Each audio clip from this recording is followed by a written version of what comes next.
invite you to sit down so we can get started. I'll give you a minute.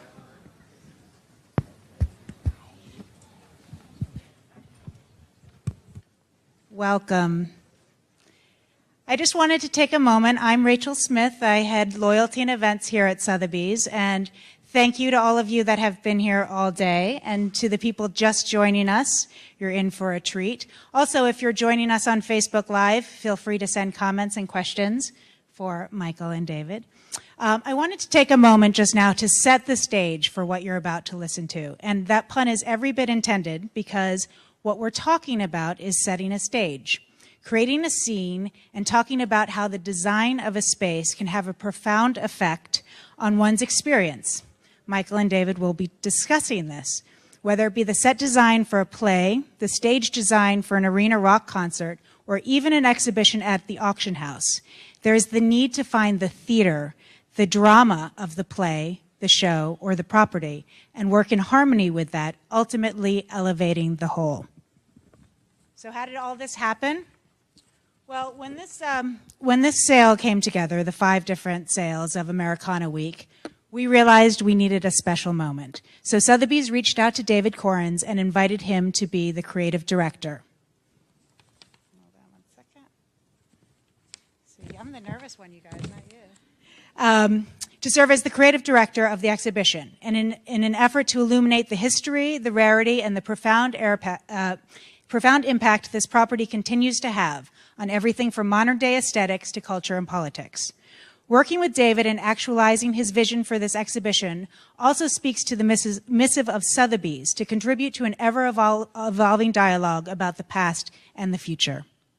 Fresh off a Tony nomination for the design of the Hamilton set, David came to Sotheby's and applied his practice of an almost scientific attention to detail and history with his fearless creative vision. David used the colors of the American flag and incorporated symbolism and metaphor into his design.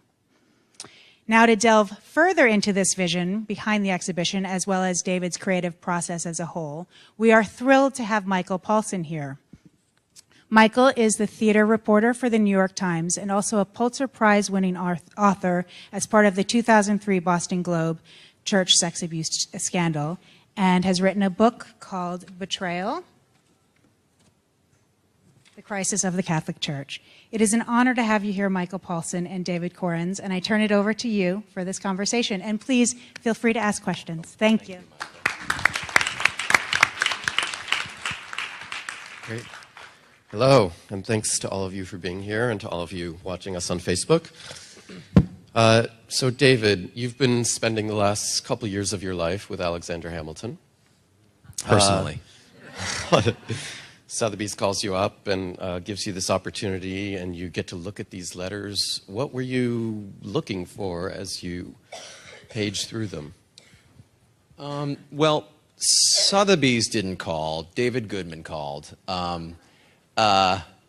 David is a longtime collaborator and friend, and he is a really interesting character. He kind of toes the line between big business and important institutions and crazy, wild, artistic ideas.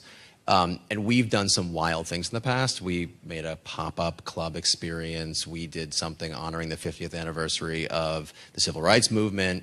We've looked at the Knicks halftime show. We've done all sorts of weird things. So when he called me, I thought he was just trying to grab anyone that was involved with Hamilton, just to try and help sell these letters. And I said, why me? As I kind of ask with every single project that I work on, why me? What do I have to offer? Why not an architecture firm? Why not a different kind of designer? And he said, come in and take a look at the stuff. So I wasn't really looking for something in particular. I was just kind of trusting David.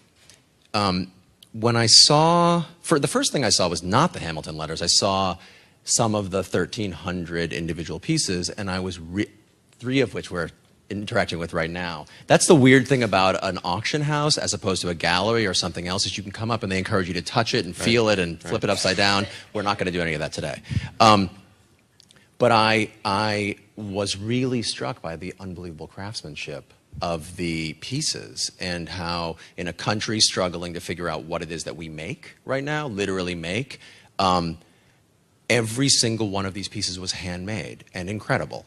And so then I saw the Hamilton letters. And I had, you know, through my research in working on the show Hamilton, seen a lot of the letters, you know, printouts or in books and manuscripts and documents, and certainly read a lot of the words. And I was really and truly blown away by the drama.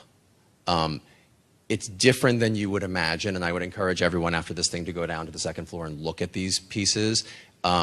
It's weird to think that tomorrow they will all be owned by someone else, and I don't know, some Russian czar or someone in this room is going to own them and keep them in their living room or wherever. But we might never see these things again. And they're incredible. You can see in the writing, you can see the intention, you can see with the wax seal. I mean, I spend my day and a lot of my life faking stuff, making fake pieces of furniture, making manuscripts and tea staining them, and, you know, pulling the edges and, you know, doing things to make them feel real. And these are the real things. And I was really kind of blown away by the power of these things. And you know, because you had said I had spent so much time with these characters and these men and women, that I just felt closer, and it filled in a little of the backstory that I've been wondering about, but it was a wow. Yeah. I know you've worked with Gagosian and other galleries before. How is designing for a gallery different from designing for performance? Well, my short answer is it's not different at all. And I think that there are some people in my office here, thank you for coming, and thank you all for coming too. There are some people in my office here who think we should find a lane and stick with it. And I, from 40,000 feet above sea level, look down at the process of designing or creating something, and it is the exact same. Whether you're working with Gagosian on a gallery experience, or a restaurateur, or a pop star, or Lin-Manuel Miranda and Ron Chernow, and thanks for coming, Ron, or you know, Tommy Kail, or a director, it's the same. You know, you have an ultimate vision. It's not my vision, it's their vision. They're the ones kind of making the work, and they say, you know, for Sotheby's, they want it to be accessible, they want it to be clear, they want you to get lost and also know where you are. They want you to be able to touch and feel things. That is one of the distinctions. We don't necessarily want people to come up onto the Hamilton set on Broadway and touch and feel things. So there are little nuances that are different, but the ultimate goal is there is a client, in this case it's Sotheby's, and they want to make you feel a certain way. And so I liken my job to one of a therapist. Yes. Right. Perfect. Reenacting the duel. One of a therapist, you know, where I sit and I say, like, what is it that you want? And then I kind of use all of the tools that I have at my disposal, whether it is line, architecture, color, scale, proportion, whatever it is, at like Jedi mind tricking people into thinking the way that my client wants them to feel. Right. Does that make sense? It does. So you come here, you know you have a certain number of objects and a certain number of square feet. How do you start to think about what you want to do? Right. I mean, I have no idea how to help people sell things. Right. So that right away I say, who are the experts that are going to help me wrestle this thing down to the ground? And there are many, and they're extraordinary. And if you get time to talk to them, you should. They're around and they're incredibly knowledgeable. So I sort of say, like, I'm trying to figure out the consumer journey. Like, who is the person that's coming to Sotheby's, and what do we want them to feel when they walk through the door? And my original idea was to wrap the building. It's all the way on York Avenue. How the hell would you even get here? How do you even know about it? How do you know it's happening? And I thought if we could wrap the building sort of Jean-Claude and Christo style with a huge American flag, and we went very far down the road. I did renderings, people in my office did renderings, helped me be able to articulate to them what I had wanted to do, because I was trying to find a unifying kind of portal into the experience. You schlepped all the way up here, now you got to walk through the door, and how could I possibly create an experience out of it? We couldn't afford it, there wasn't enough time, we couldn't permit it, and it actually looked weird. The renderings were not great, not the execution of the renderings, but the idea wasn't great. And so Rachel, who introduced us, she spoke a little bit about the idea. The idea that I tried to do was figure out a way to take the 5 big sales that are happening here and color code them, right? It sounds simple, it's not that simple, but color code them so that when you walk through the experience, you can see the plinths and the tops of things are color-coded. It helps you understand that they are all part of one sail. And then I tried to make an abstract experience of the American flag. I took the idea of wrapping the building, and then I moved it inside because it's a really sprawling, we're on the 7th floor, right? It's a really sprawling physical plant, and I wanted to somehow make the building vertically feel connected. So the entire experience as you went up the escalators, if any of you came up the escalators, you saw all those strings, that kind of, that abstract sculpture. It was a version of a piece of fabric or an American flag is only as strong as an individual thread. A sail is only as strong as an individual object in the sail. The country is only as strong as an individual member in the country. No one thing is more important. And so it was an abstract representation of that. Does that make sense? It does. There's a flag made of steel. Yes. How did that come about? I have no idea. I think that that flag made of steel was made by the steel sponsor, who came on and very generously helped pay for this entire exhibition, which is, you know, an incredibly ambitious exhibition. Right. So do you think of yourself as an artist or an architect, or how is it that you design, that you think about what you do? I guess I think of myself differently at different parts of the process. When someone approaches me early on, I think of myself as a co-director, co-writer, co-restaurateur, co-creator. But I think you have to have a great audience barometer. When I am working on I don't think of myself as an architect, I think, because people who go to architecture school and actually get that degree are architects. I work alongside architects, and I'm not necessarily a director or any of those other things I said, but I play one on TV very successfully often. I've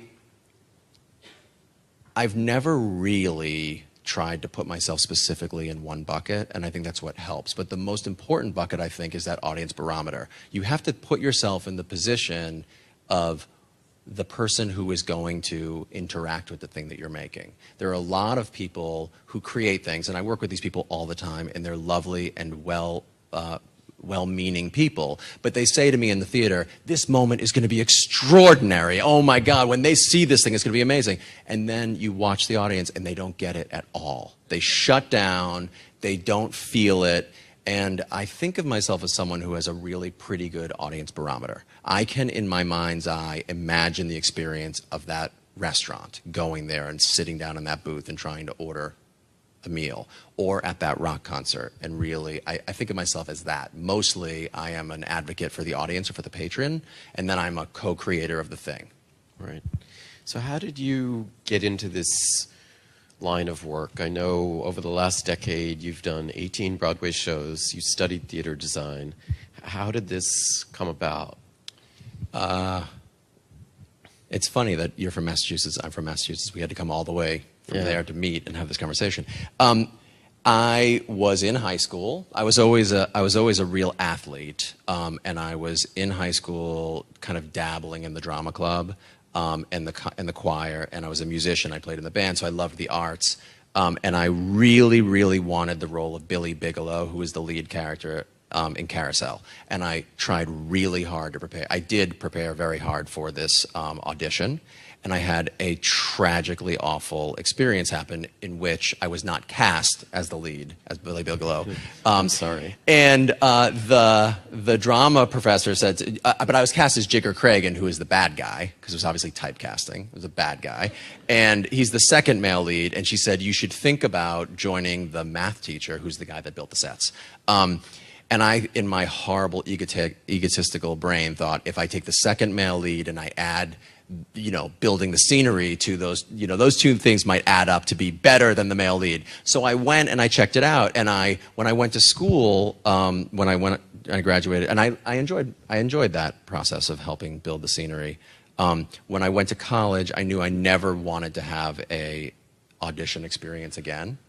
But I was in love with the arts. So a professor of mine said, you should really try and have a professional experience. And I went to Williamstown Theater Festival as an intern, and right away fell deeply in love with the process of making theater.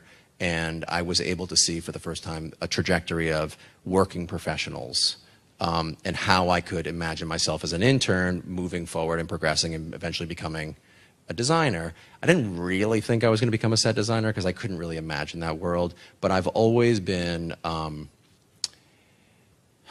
gutsy enough and crazy enough to not just see myself as one kind of designer, but rather just a design. I realized really early on, as you're driving your car through a parking lot and it's filled with a huge puddle, that parking lot was poorly designed.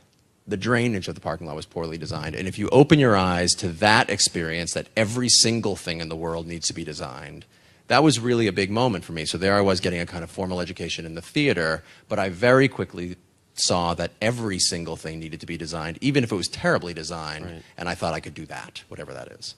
Right. It's interesting because I talk to a lot of theater designers, and many of your colleagues also work in other fields. David Rockwell does restaurant design.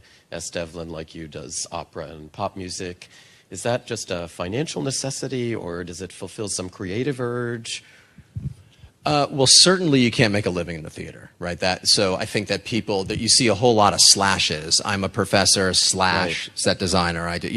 But the very first designer that I assisted in New York said to me, I only want to do scripted theater. That's what I want to do. He never tried to do television or any of those things. To me, it was always natural. I think that people have an urge to sniff out other opportunities. I think also in the world of HGTV, and you can go and people are encouraged.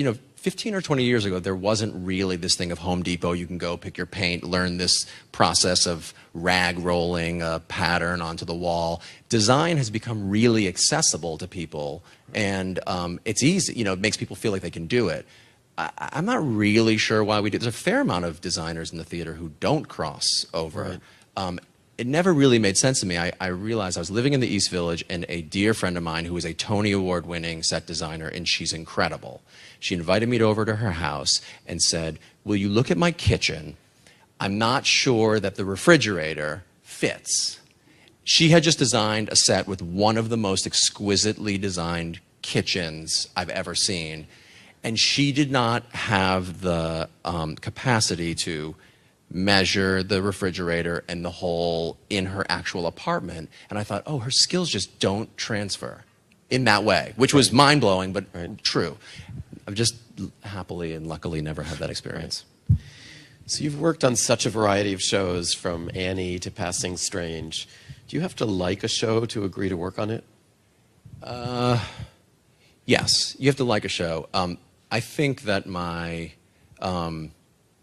decision-making tactics have changed a little bit over the years, because you just start drawing lines in the sand and say, I'm never going to do a show unless they can support it in this way. Right. Then, of course, you erase that line in the sand and you backtrack 7 years and you go back and you do it again. Yes, you have to like it. You do not have to like it the same way a director has to like it. They are, phone off in a room 8 or 10 hours a day for many, many weeks, and it's just different. The attachment and the amount of work that you have to do on a show as a designer is different. But I think you have to find your way in, or people smell that you didn't love it. Right. You have to find what you love about it. And part of what I love about it is the collaboration. Right. Theater artists, I think, are some of the best collaborators in the world in any discipline. And I work with a lot of people in a lot of different types of disciplines, whether it's something like Sotheby's or an advertising firm or all sorts of different things. And people are like, but there are rules, and that, we in the theater throw best idea wins up against the wall, and, for a long time, I might play the role of choreographer in the show, and then pull back and pull away, that kind of thing. Right. So you had worked with Tommy Kail, who became the director of Hamilton, on Lombardi, and you worked with Lin-Manuel Miranda, who became the writer of Hamilton, on Bring It On. Is that how Hamilton came your way, through these connections, or how did you wind up involved? Yeah, it's not lost on me that I'm the only person who worked on Hamilton that did not work on In the Heights, the musical In the Heights. Boy, did I get lucky. I was doing Passing Strange at the same time they were doing In the Heights. And those guys are my friends. They are my age. They are my peers. They are my collaborators. And I, like the rest of the world, found out that Hamilton was happening when Lin did that number at the White House. And I saw it go viral on YouTube, and I didn't really want to say anything to him. And I didn't really want to step on the other designers' toes. But Tommy and I had worked a lot. Also the choreographer, Andy Blankenbuehler, who is you know, a member of that core team, and Alex Lacamoire, the musical director. I had worked with all of those guys a lot also. So I happened to be up at New York Stage and Film, which is a place in Poughkeepsie that workshops new plays and sometimes does full productions. And they were doing the first act of Hamilton, which was then called the Hamilton Mixtape. It had no real business thinking about itself as a play or a musical, and I was doing a full production, and I saw Tommy Kail, the director, in the quad, and I said, "What are you doing?" And he said, "I'm working on the show Hamilton, this thing, the mixtape." And I said, "Hey, Tommy, when it comes time to pick a designer, I want to throw my hat into the ring." Cut to a whole year later, I had subsequently worked with Tommy a bunch, and Andy and Alex and Lin, and they were up working on the second half of Hamilton. And I said, you know, it's getting, you know, I think it might be a show. You keep calling it another thing, but I think it might be a show. And Tommy said, yeah. And then they made a deal to do it at the Public Theater, and where I have worked a lot, and I feel as one of my artistic homes. And I said, and I got a phone call to interview for the job, which felt a little bit weird because I think I was in tech with 3 out of the 4 of those guys that I had just mentioned. But I worked incredibly hard preparing for that interview. I mean, I obsessively listened to the music, and I did scene breakdowns and research and all sorts of things. And I usually don't like to do a design contest. I usually don't send over sketches or anything. And I worked really hard, and I did sketches. And I said to Tommy in that meeting, I'm like the Madison to your Jefferson. Right. Like, come on, man. We're like young, scrappy, and hungry. I swear if you don't hire me, I'm not going to throw away my shot. I mean, I did it all, and I got the job. Right. Congratulations. So how do you, as a design challenge, start to think about, you know, a hip-hop musical about the first Treasury Secretary? What is there to grab onto there in terms of a visual concept? Well, the cool thing about Hamilton is, other than it being so sprawling, I mean, 52 songs, 25,000 words, you know, epic story that takes place over a sweeping 30 years. Other than those things, it's incredibly fantastic as a designer because you get to research. All of the places existed. So you could go to the places. I could certainly see paintings and etchings and drawings and read unbelievably descriptive accounts of all of these places. And so if I was designing the movie version of it, it was really easy. I brought Lin and Tommy into my office and basically pasted up essentially a picture or some visual representation of every single scene and location of the then, what was then Hamilton script. And then we knew that we would never be able to realistically render each one of these locations on stage because it was a musical that moves seamlessly in and out of time and, you know, all these other things. And we would just never need to be able to wait for the art in that way. So then that's the thing about, one of the beautiful things about theater is we get to work in metaphor and not literal representation. So then it was about trying to find a way to take all of these swirling ideas and kind of melt them down into one big muscular gesture that could serve this incredible show. Right.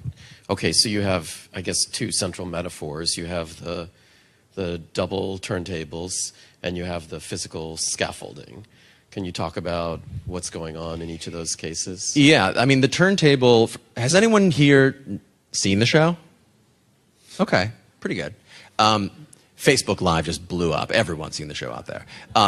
So the show has a turntable and then a donut, a ring on the outside of it. And actually, if you can believe it, in my interview with Tommy, I had drawn a picture of the turntable. And I said, I don't really know why, except that Hamilton was swept off the island of Nevis in this hurricane. There's a cyclical relationship between Aaron Burr and Alexander Hamilton. There is this, you know, political storm that he finds himself in. it's a really good theatrical trick to show kind of time passage and a cinematic way to, let's do a turntable. And he was like, yeah, put a pin in that. We had gone all the way down the road of building the set, and we had just started rehearsal, and my brilliant associate, Rod Lemon, who he and I have been working together since we were interns at Williamstown Theater Festival. That's how long I've known him. He was literally my roommate, and we lived in the East Village together. So I've known him forever. He said in a design meeting, how are you going to get the furniture on stage? How are we going to do all these other things? And he said, you should bring back up to Tommy and Andy that idea about the turntable. And I did, and Tommy and Andy, who were resistant to the idea, neither of them had worked on the turntable before, they said, if you can show us 8 or 10 different examples of where we would use it in the show, we will think about it. And so I jotted down what we call the Aaron Sorkin walk and talk, where Burr meets the Schuyler sisters, a moment in the duel. I jotted down all these different little versions, and they said, okay. And, you know, I've said this a lot before. Those guys, I gave them Lincoln Logs, and I was expecting them to build a cabin, and they are really smart and incredibly great collaborators, and they came back and had built a rocket ship, you know. And it was amazing. It was like I had this impulse, that this idea that we could do all sorts of cool things, and then they brought it into rehearsal and made really cool things. Right. The second part of your question, the kind of scaffolding, I knew we were doing the show at the Public Theater at the Newman, which is a beautiful brick room. And I knew that making scenery felt wrong, because the founding fathers and the women whose shoulders we're all standing on are nothing if not real. And so we weren't going to have like a cyc or something that we could light a certain way that could look like a beautiful sky. We were going to try and make it real. So I was going to embrace the bricks around.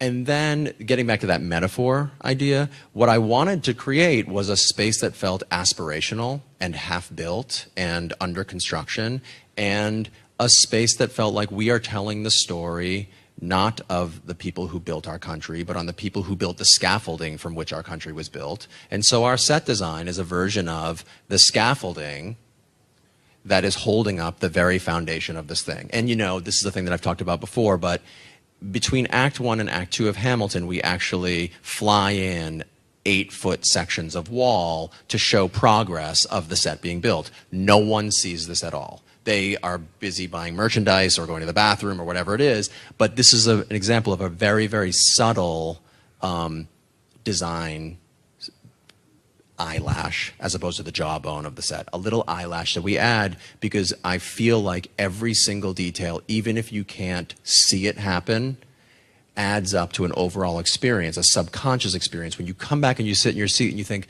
is there something different? It feels heavier. It feels more substantial. It is. We've added to it. And it's something that we know as the creative team. And I believe that if one person in the audience out of every 1,300 people that see it a night feel that, it's important. But I think people understand and feel the massing subconsciously. And that's a very interesting way to attach to the work. So when you're working on something like either Hamilton or the exhibit here at Sotheby's, do you get a voice in how your design concept is translated into marketing? Do you, the overall visual branding of the thing you're working on, do you play a role in those discussions? Yeah, and more, because I think I've let my collaborators know that I'm interested in that. You know, in 2001, I co-founded a theater company, mainly because I had been asked to build and paint and prop and production manage and all these things. And the person I founded it with had been asked to direct and cast and set the schedule and stage manage. And we combined together to make a theater company. And we thought about the branding and the marketing and what the ticket looked like. And I've always been really interested in the holistic journey of someone. When you go to a piece of theater or you come to Sotheby's, your attachment to Sotheby's didn't start at the front door. It started with that email, or it started with a mailer, or it started with a billboard, or up the side of a bus. And you can't separate yourself from the branding and the experience. And I think that You know, there's that thing about advertising. I think it's 6 points of contact kind of convince someone to go see something. So if it's a show, it's, hey, I saw the show last night. Oh, yeah, I got a postcard. I saw that billboard. I saw the ad in the Times. And then it becomes part of your consciousness. I think that it would be foolish for a producer or some producing entity to not include the creative people in all of those decisions. You know, if you look at the Sotheby's Americana Week graphic over there on that, there are those little strings on it. Those were a late addition, and you know, thankfully and happily, Sotheby's included me. And David Goodman actually said we should try and get those strings on every single piece of material that we're creating, so that there's a kind of cohesive experience. And so more and more I'm asking for it, and more people are really receptive to it. Right. Huh. Do you, I know with theater especially, often you start with a small budget. Many of the shows that you've worked on have a life either off-Broadway or in a regional theater. So you don't have a ton of money, but you have to make something that can be scaled up should the show make it. How do you do that? Well, I always start with no budget in my mind. I always start with it's a zillion dollars and we can get anything we want. Right. And I always start with no timeline, and I always start not thinking about it like a designer. Right. This is the flag around the building. This is it. I just think, like, what would I want to do, and what does my collaborator want to try and achieve, and forget about money. I think part of that, I think one of the reasons why I'm fairly successful at doing that is because I have a really technical mind, and I spent all of these years having to build my own stuff, literally, by hand. So I'm not one of these people who says, I think it should be all red and then all blue, and not have 4 technical ways that I could suggest that this could actually get done. Because, you know, by the time I had left those really, really important years at Williamstown, I had built 100 regional theater size shows and been on those crews. So I have a lot of confidence in my actual technical engineering and carpentry skills. So I can toe the line in a pretty interesting way where I can say, yeah, I think we should wrap the building, but then I can say, and here are the rigging points, and here's the kind of material and the rigging material that we're going to need to do that, and here's the material that would need to be made so that it, you know, and I can just go. I just don't let myself think about the budget. I let myself then, once we come up with a really good idea, distill it down to the essence of the idea. So we want the flag wrapping the building, but we can't do that. We can't afford it, we don't have time, we can't do it. What is what was the essence of that idea? It was the flag, because I wanted it to be set against some sort of an abstract representation of patriotism, and then you eventually distill it into something that we can achieve. Right. So is there one object in this collection that you would like to take home?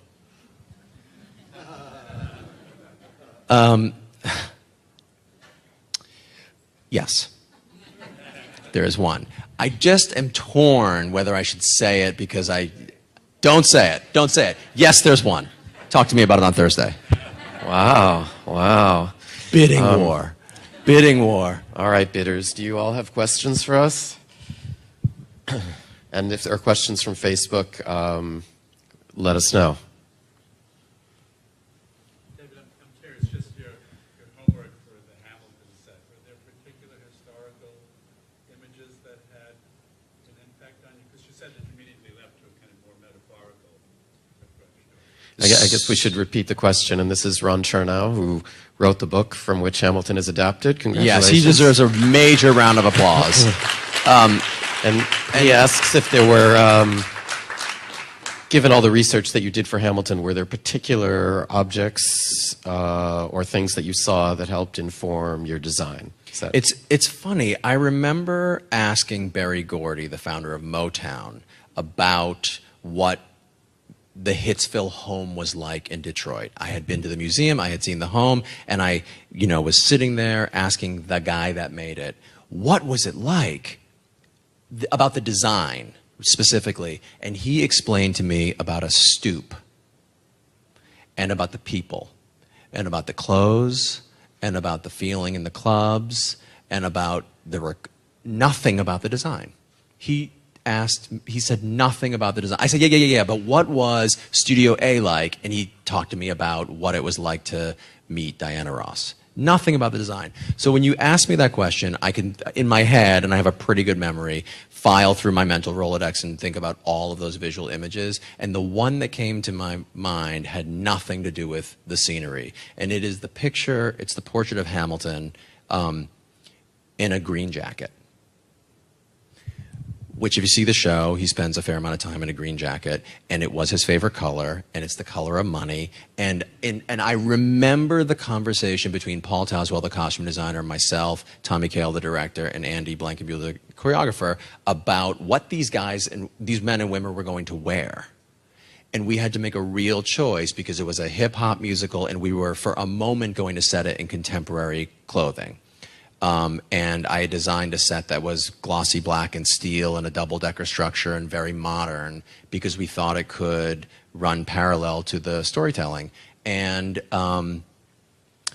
that one piece of research led in my mind, I connected the dots to that one conversation where we decided the way that we're going to cast this company, which is going to be what America looks like today, would be far enough storytelling-wise from what the Founding Fathers looked like then that we had to try and be real.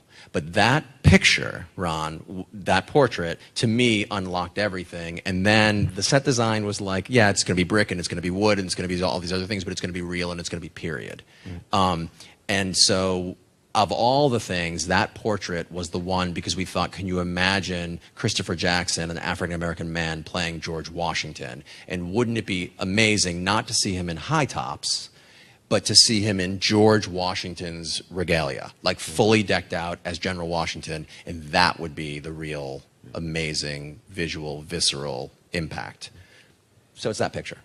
Can I just follow up with a quick question about your use of color? Because I was looking at your website. A lot of what you've done is incredibly brightly hued. You look here, obviously, at Sotheby's, you embraced red, white, and blue.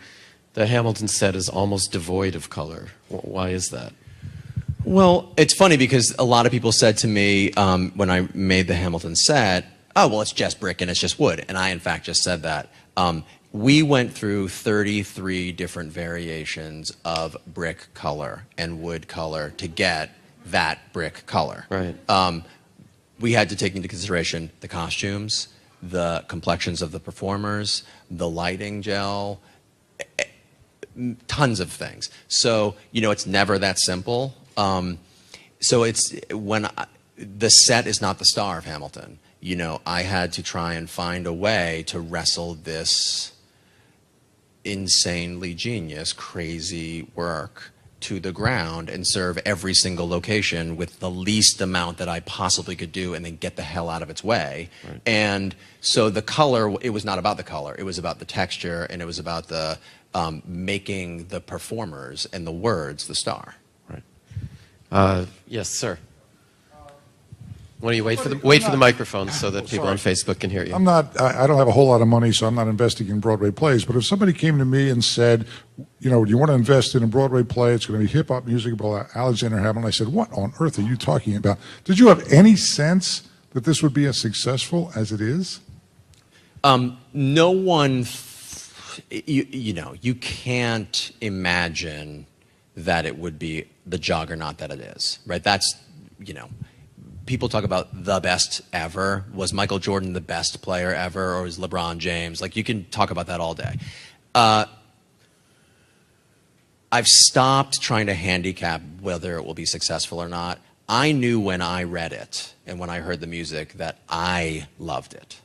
That was the first thing. And I knew that Lynn is really smart and really talented, and I had faith in this creative team, but it's a perfect storm of a lot of things. You know, you never really know something's going to get love letters from the press and the intelligentsia and pop culture and everyman and government figures and are going to like fall in love with it, and then it's going to become like a late night darling and all the other things. So no one knows that, and it doesn't always equate to financial success. because I've been parts of shows that got incredibly amazing reviews that closed. This happens to be a bowl of porridge that is so piping hot that everyone wants to eat it, and that's great. I knew it was really, really good, but I didn't know it was going to become like a lightning. You know, it's like you've got Harry Potter and Star Wars and the iPhone and Hamilton. You know, like it's cut, right? Yeah. Do we need mics, or I can repeat the question? If and when this is ever translated to lens, through the lens, and anything is possible, would you do it in a strictly historic set, or what you must be thinking about? Right. So the question is, if Hamilton were adapted as a movie, would you want to rethink the design to do it in period, or would you stick with something more abstract? Most of the time when theater is made into a film, frankly, it's because the show is in some way, has it run its course as a theatrical enterprise. To get a couple more years out of the stage show or whatever that is. I think that, first of all, that's a Lynn's decision whether he wants to make it into a movie, and he's been pretty candid about the fact that he likes the play version of it, and doesn't really imagine it becoming a film anytime soon. And if I am still alive when the show is struggling and they want to make a movie, I'm sure that the technology will be such that we could do all sorts of interesting things. But I feel like part of what makes it special is, designing is redesigning and writing is rewriting, and Ron's book is an incredible document. One of the magical things that Lynn and Tommy did was what they left out of the story. I mean, if you read that book and then you watch the musical and you go and look at the letters on the second floor, they all, speak in, they're all having a conversation, but they left huge parts of the story out to make the show. And,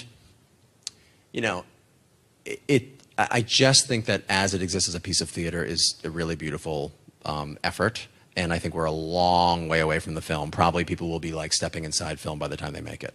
Right. All right, who else? Yes. There's a mic coming to you. Thank you. I had the privilege of taking Chris Jackson through Mount Vernon when he was preparing for his role as George Washington. And I'm wondering if you could speak just a little bit about the relationship, if you think there is one, between the preservation of specific historic sites like Hamilton or the Grange and creative enterprises like Hamilton.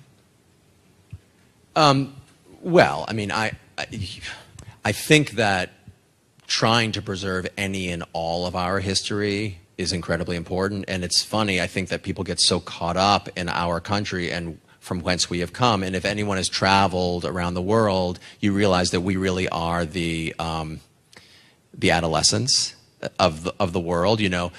Parts of Asia have been around for thousands of years, in Europe obviously longer than we have, and we're brand new. We're only 270 years old or 240 years old. I'll do the math.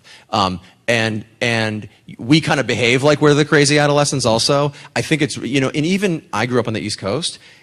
There are pretty old buildings here. You go to the West Coast, there are not as old buildings. When Hamilton created the Electoral College, he had no idea that people would sprawl from the East Coast to the West Coast in the way that we have. So I think it's really, really important to hold and maintain these things. That was one of the things when I came and saw those letters, and I made that joke earlier about the Russian Tsar. It's insane to think that we're not going to, I hope that we do, maintain all of those letters in this country. I feel like they are certainly born and raised in America, and I would like to think that they are preserved respectfully, and kept in a condition so that we could revisit them when the next person that owns them, when they come up for sale again, that they are intact. I think it's really important to maintain our history. And if you travel around, you see that, we've made all sorts of crazy decisions, knocking down, beautiful buildings to build ugly buildings. Right. Let me just follow up on that. I know many members of the cast have gone to many of these sites. I know that Leslie Odom Jr. and Lin-Manuel Miranda went to the dueling ground. I know that the women who played the Schuyler sisters went to a Schuyler home in New Jersey, there's been quite a bit of kind of early cast pilgrimages to the sites that are alluded to in the show. Why is that helpful for the performers? What do you think they get from that? Well, I think it's probably akin to when I held those letters. That, there's just a difference between looking at something in a two-dimensional picture or in a documentary and being there. Also, oftentimes these places are staffed with incredibly knowledgeable, passionate people that can share tidbits about what was going on or why you would use something that looked like that. And I actually invited a lot of the members of the current cast of Hamilton, past and present cast of Hamilton, to come see these papers. This is what we call a champagne problem, when you can continue your character development work even once the show is open. Usually once the show is open, we freeze it. You don't really deal with it. But every single night, a live show is different. And, we had a new president get elected. People in the cast had a real reaction, positive or negative, to that. All sorts of things happen in the world, and so getting a chance to invite them to see these letters and interact with the real McCoy. Right.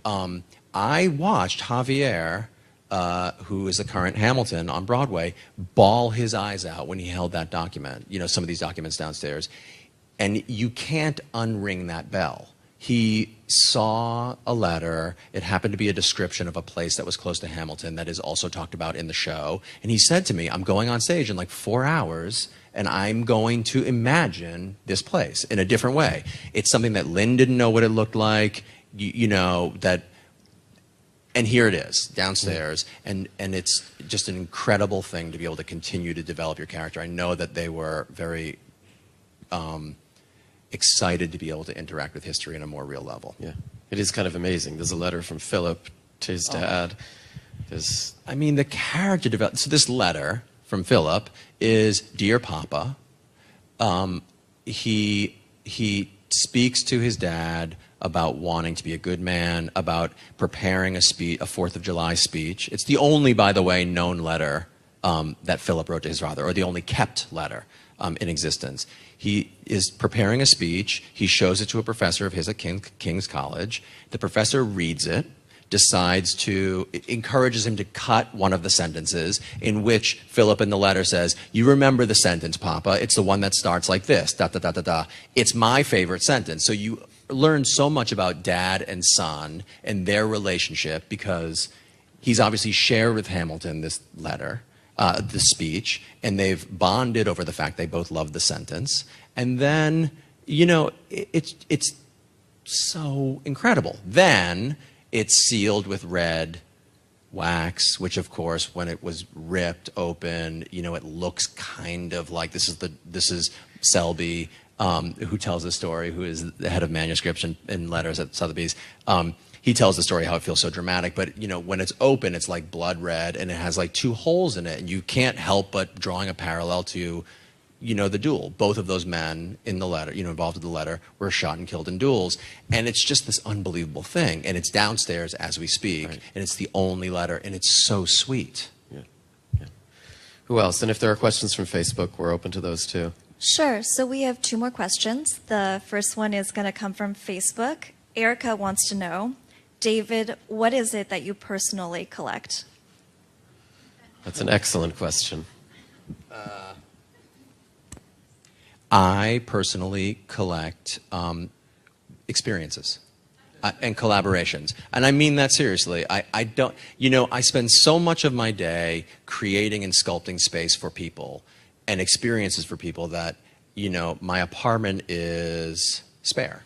I live a version of a monkish existence in which I only kind of have things in my home that I touch and interact with every day. I've got a coffee maker that I love, and a couch and a coffee table in which I put my feet up on that coffee table, and I basically live like that. But I collect these human experiences and these collaborations which really do give me life and, direction.